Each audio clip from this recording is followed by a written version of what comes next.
Alright, so good afternoon everyone. So before we continue our discussion, let's have our recall on our last lecture discussion or topic. Okay, so we begin our discussion on the very delicious and healthy foods. Okay, also healthy drinks. Okay, so I have asked you how's your health status. Okay, and we have also discussed the triune or tripartite nature of a human being. Okay, what is the relevance of this topic in our health? Okay, so we should know, okay, that we are three parts. We are composed of body, soul, and spirit. Okay, the body, which is the flesh, the physical nature. Okay, ito po yung nahahawakan natin. This is what we studied in anatomy and physiology as well as in biochemistry. Okay, with plenty of biochemical reactions. And then second, we have discussed the soul, where the mind, emotions, and will reside. And the inner portion of a human being is the spirit. Okay, the spirit is an invisible thing that prepares us, and also it was set for eternity. It is the innermost state, okay, of the human being. And to simplify, okay, the body, okay, is only exclusive on the natural world, such as the time, space, matter, living things. While the soul is where the seat of intelligence, reasoning, emotions, and character takes place. Okay? Kaya kapag moody kayo minsan, tinatamad kayo minsan, um, maybe it is the root problem, maybe your soul. Okay? Yung character. Bakit ka seryoso? Bakit ka funny? Bakit ka makwela? Bakit ka uh, irritable? Or bakit gustong gusto mo ng makihalubilo sa mga tao? Bakit ka introvert? Bakit ka extrovert? It is because of your soul. And also, the innermost spirit is the spiritual world, where the kingdom of God, the spiritual domain, okay, takes place. Okay, it's another realm. All right. So, what is the relevance of this? Okay, because these parts compose us a human being. Okay? Kaya tayo meron dahil sa mga ito. At itong mga ito ay may kinalaman doon mismo sa kalusugan natin. Okay? Kasi ang health is defined as the overall well-being. Okay? Hindi porket ang katawan mo ay puro muscle, hindi porket barako ka, okay, or maskulado ka, masasabi mong healthy ka. You are not healthy kahit sabihin mo na yung physical mo, okay, nag-gym ka, nag-workout ka, but if your soul is not healthy, then it is still affected. Okay? You cannot say you are complete, because the idea of health, no, is about completeness, about wholeness. Okay?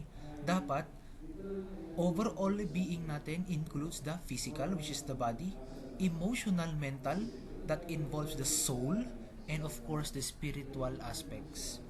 Okay? Kahit sabihin mo naman na okay ka mentally, pero kung yung katawan mo naman ay hindi masyadong fit or hindi ka nag-workout, meron namang karamdaman, and then yun, hindi mo pa rin masasabing healthy ka. So, ang ibig sabihin, class, no, if you want completeness, if you want wholeness, okay, if you are confident that you are healthy, then your physical, which is the body, emotional and mental, which is the soul, and your spiritual aspect should be complete, whole and healthy, because that's how we define the word healthy.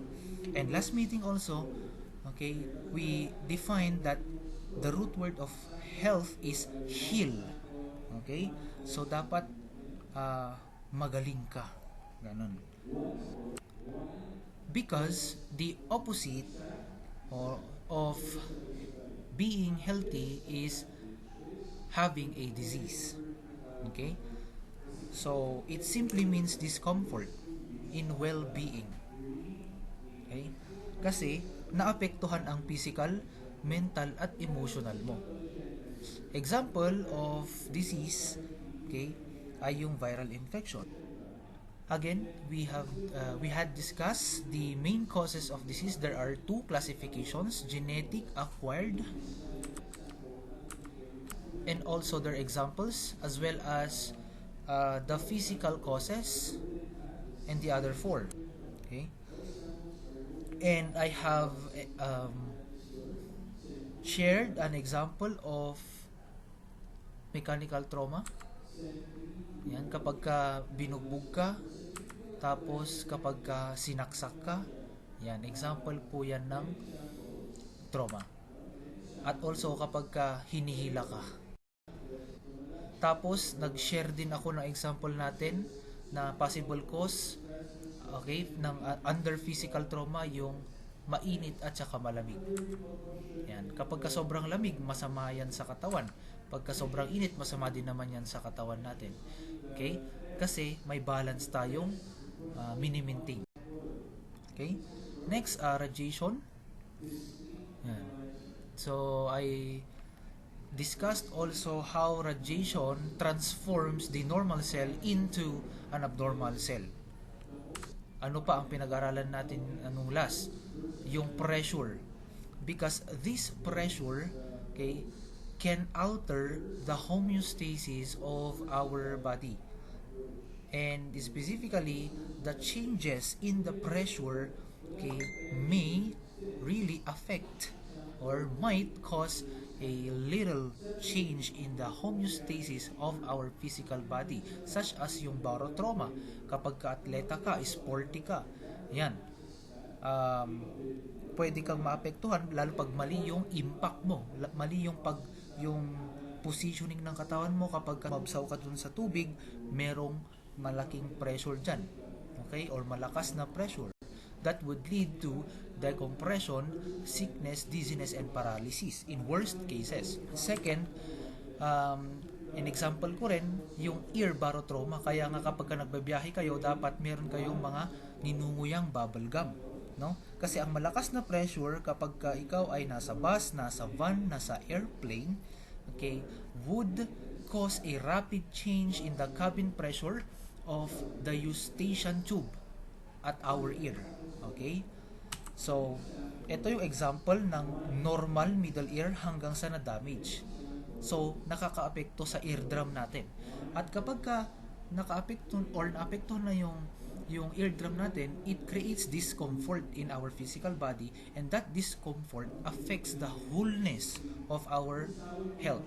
'Di ba kapag ka na-discomfort ka, medyo irritable ka na, hindi okay yung mind mo, nai-stress ka na, hindi ka na makapag-focus. At kapag ka dinibdib mo pa yan, syempre, malulumbay talaga yung emotion mo. Pag nalumbay na yung emotion mo, tatamarin ka. Gustuhin mo na lang matulog. Tapos maya-maya magkakasakit ka na. And that's how these changes, no, affects our health. At syempre, lalong-lalo na kapag ikaw ay nasa alapaap. Yan. Okay, recall tayo again.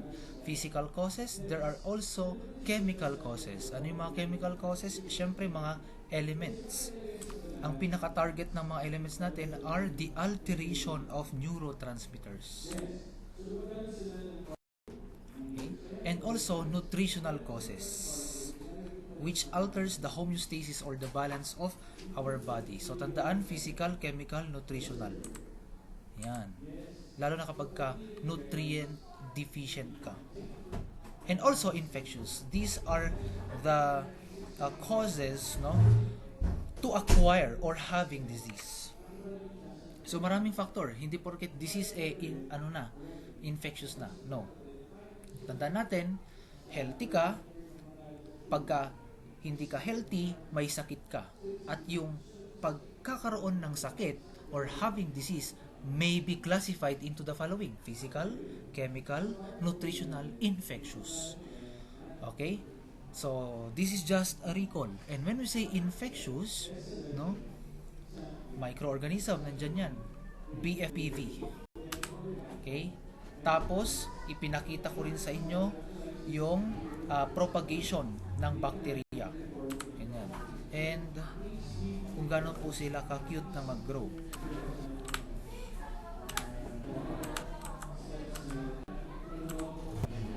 Okay, so to align our lecture discussion about yesterday's laboratory, I would like to start the module 1, no, which is phlebotomy.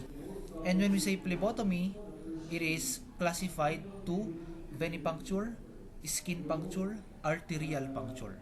Diba? Diniscuss natin yesterday. Okay? So for the venipuncture, we use the open or closed system, and when we use the arterial puncture, it should be at 90-degree angle, at kapag skin puncture naman, capillary tube and also the lancet, which I have demonstrated. So yan po ang example ng closed system sa phlebotomy, the presence of adapter, and then you're going to insert the evacuated tube to acquire the blood. And there are different types of evacuated tube. Please be familiarized. We have the order of draw. Okay? Yellow, light blue, red, green, tapos YLR, GLG, green, lavender, and then gray. Yan. And those evacuated tubes has its own additives or anticoagulants. Okay? Ito naman kapag open system. Okay? At ito naman po ang example ng capillary tube or skin puncture. Perpendicular, okay, to the finger. Alright. So, yesterday, I started about discussing the blood, which is the primary fluid or the primary biological fluid that we are examining as future medical technologists. So, it states here that the blood is a common specimen for laboratory analysis representing life and beliefs in various cultures. Okay, during the historic times, specifically the Greeks and the Romans, they viewed blood as a living force. Alright? Living force with implications for the mental and physical health. And the word phlebotomy refers to the process of collecting blood for diagnosis. And the process that I discussed yesterday were venipuncture, arterial puncture, and skin puncture / capillary puncture. Yan.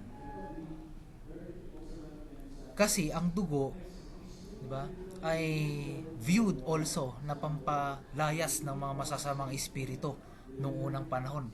Kaya kailangan din nila ng dugo ng panday. Yan. Na siyang wawasak sa mga evil spirits. Okay? Alright, so I'll be continuing our discussion on the ancient practices na kailangan nating ma-familiarize. Okay? Para sa quiz natin. So, for the ancient practice, it involves the use of a lancet for blood removal and even uses blood for consumption or bathing, with notable historical figures engaging in these rituals. So, take note, no? Naliligo po sila ng dugo noon. Okay? Hindi pa natin, wala pa sa isip ng mga tao noon kung gaano karumi ang dugo. Pero pinaliligo nila ito. Until Hippocrates and Galen came. Okay?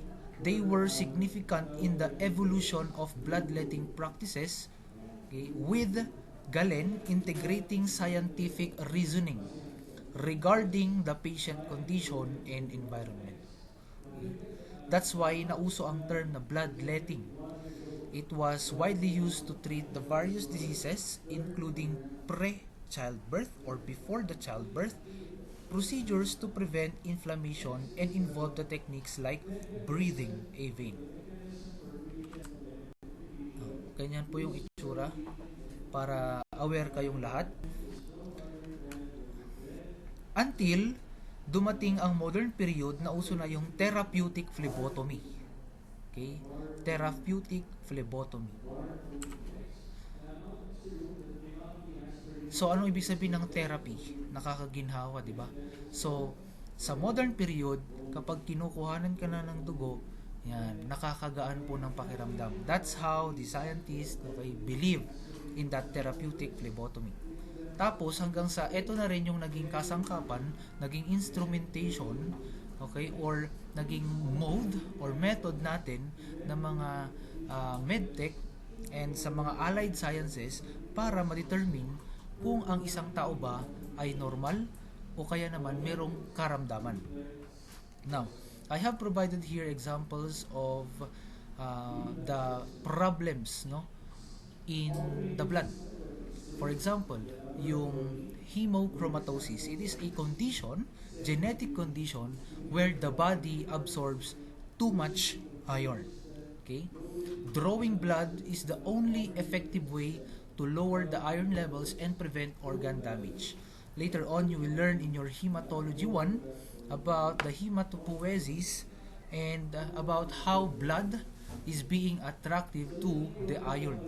Because the main core or the main object in the red blood cell is hemoglobin. And hemoglobin has attached 4 molecules of iron which are oxygen attractant. Okay? Which are oxygen attractant. Di ba lagi natin sinasabi, kapag ka-anemic ka, kailangan mo ng iron. Kasi ibig sabihin, kulang ka ng iron, kaya ka may anemia. Kapag sumobra ka naman ng iron, pwede kang maging hemo or magkaroon ng sakit na hemochromatosis.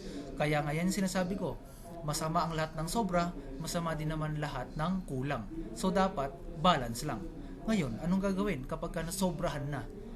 Sa hemochromatosis kasi, sobra-sobra na yung iron na natatanggap ng katawan, hindi na nakukonsume. Nasasaturate na yung RBC. Kaya ang nangyayari, nagkukumpulan lahat ng iron, pwede silang ma-deposit into the soft tissues such as liver. Pag lumala pa yan, pwede ma-deposit sa skin. Okay? Known as the condition hemochromatosis. Now, the only effective way is to lower your iron levels and prevent the organ damage. The next condition is polycythemia vera. Kaya nga sabi ko sa inyo, paghandaan yung hemato kasi napakasaya talaga. Sobrang papasa kayo ng hemato. Tandaan nyo yan. Okay? Masayang masaya ang hematology. Lalo kapag ka nalaman ninyo yung classifications ng mga blood. Okay? Tapos yung classifications ng mga blood diseases. Tapos yung mga enzyme deficient associated blood disorders. Talagang grabe. Parang magmumukha kang doktor. Okay? Kaya please, I recommend the book Steininger, Barbara Brown, and Rodax. Yan dapat ang binabasa ninyo. Tapos yung mga problema sa platelet, problema sa RBC, problema sa white blood cell, lahat yan naka-classify. Tapos ano yung mga problema nila? Ito ba ay genetic? Ito ba ay acquired? Yan ang mga dapat ninyong i-memorize dun sa hematology. And then, kapag kayo ay in the near future, no? Okay, God willing, you took specialty in hematology para tawagin kayong hematologist. Okay? At kayo ay pwedeng i-link doon sa isang branch ng medicine which is oncology. Okay? Oncology. Now, a polycythemia vera is a blood cancer where the bone marrow produces too many naman. Yung isa, okay ang RBC amount mo, pero iron ang sobra. Yung PV, sobra ang RBC. Pag sobra ang RBC, sobrang lapot ng dugo. Kapag sobrang lapot ang dugo, mahihirapan din yan na maka-absorb ng oxygen at ng iron. Okay? Nasobrahan naman. So, in phlebotomy, pinapanipis niya yung dugo to prevent strokes and heart attacks. Di ba sabi natin, yung ischemic stroke is a deprivation of oxygen. Namuo yung dugo sa ugat, causing blockage of the other red blood cells to deliver oxygen to the other tissues. Okay? O kaya naman kapag hemorrhage, nabagok ka, nauntog yung ulo mo, there's a tendency, okay, na mamuo ang clot sa ugat, causing blockage. Basta may clot, may blockage. Ngayon, kapag malapot ang dugo, mahihirapan siyang mag-deliver ng oxygen, okay, doon sa ibang tissue. At pag mahirapan siyang mag-deliver ng oxygen, syempre mahirap din na alisin ang mga carbon dioxide, correct? And the more the blood viscous, okay, the more the blood is viscous, syempre nag-i-increase din, may chance din na mag-increase yung amount ng carbon dioxide, which is considered waste, okay, ng ating katawan. And later on, you will learn in CC that the too much concentration of carbon dioxide gas inside us may be linked into decreasing acidity. Yan. At kapag nag-decrease yung acidity, lumapot pa ng lumapot yung dugo mo, yun, mahihirapan talaga na mag-function yung katawan mo. Tapos, maya-maya, pag sobrang lapot na ng dugo mo, that's the time sumasakit na yung ulo mo. Kasi nga, pag lumapot ang dugo, kulang na rin sa tubig, so hindi siya makakapag-flow. Okay? So, kapag nagtubig ka, you are helping the blood flow normally. Ayan. So, yun lang yung example. And, please be familiarized with the venesection. Venesection means piercing a vein to allow bleeding, and capping, okay, using heat to create a vacuum for blood accumulation. So these methods resulted in scarring in the 12th century. And please take note that the most common way for blood withdrawal during this time are the leeches. Okay? Mga leche. Yan. So, kaya nga sabi nila pag naglagay ka ng leech sa katawan mo, nanonormalize, no? Or nagiging healthy ka kasi hinihigop ng mga leeches yung maruruming dugo, sabi nila. Okay? Until 19th century came, where the invention of the microscope, okay, was shifted medical understanding from bloodletting as it advanced knowledge about infection and disease causes. Okay, so later lang natagpuan na pwede palang maka-acquire ng ng infection dito sa dugo. May mga viral infection pala, may mga bacterial infection pala, meron palang mga possible toxins pala doon sa blood. Okay, which was later found. Kaya ngayon ang practice natin during blood banking, lahat ng dugo may proseso na. Okay? Kasi hindi na basta-basta na magta-transfer. Okay? So, this is an example of the venesection. And an example, of course, of phlebotomy.